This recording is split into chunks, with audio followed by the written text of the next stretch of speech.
you mentioned testing. We've talked about it.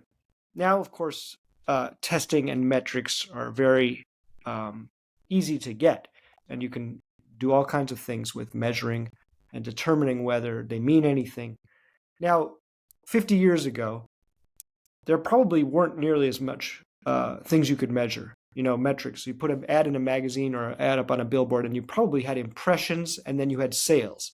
I mean, and you couldn't connect the two. And I still work on print and out of home advertising for some clients, and you can't measure it as well. Does having more testing points and more metrics and more analytics help or hurt your ability to experiment and feel that you are taking risks? Great question. I think you have to support multiple ones because of the way the audience works these days. None of them interact just based on one impression. We know this for fact in marketing in all cases, where a certain number of emails gets somebody to finally engage.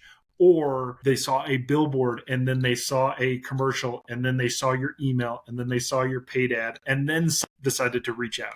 And you can try and measure it in certain areas, right? With UTM codes and unique phone numbers. At some point, you do look at marketing spend versus revenue, and you'll try a test of marketing dollars and see if that equates to an uptick in revenue. And it's not a perfect science, and it will never be a perfect science. That's the unfortunate thing, until they start embedding something in your head, and then it somehow figures out that I saw that logo and then that logo and then that and it all's the same logo, and therefore all your marketing is working. I don't know. So maybe we'll eventually get there.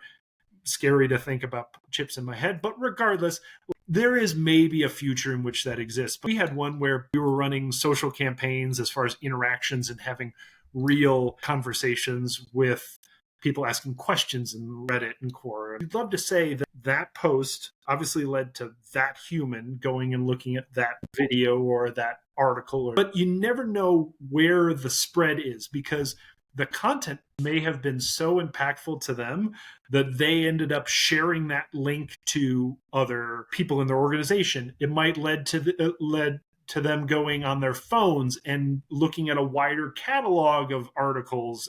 There can be a general uplift in multi areas based on one interaction. And so I think it's really important to make those interactions and messaging really on point, because it grows your audience in not just that one channel, but in all channels.